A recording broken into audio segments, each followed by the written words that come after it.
Bugün Azərbaycanda anım günüdür. Bütün Azərbaycan xalqı şəhidlərimizin əziz xatirəsini yad edir. Bu günə görə biz onlara borcluyuq. Bu həqiqətdir. Nə qədər dövlətin gücü olsa, nə qədər silahı olsa, nə qədər düzgün hərbi əməliyyatlar planlaşdırılsa da, qələbəni əldə edən əskərdir, zabitdir. O gedir. O sinəsini qabağa verir. O ölümə gedir. Və bayrağı da qaldıran olur.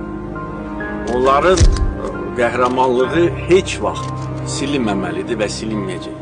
Biz buradayıq, siz buradasınız və nə qədər acı olsa da onların yaxınları üçün, doğmaları üçün bir təsəlli var.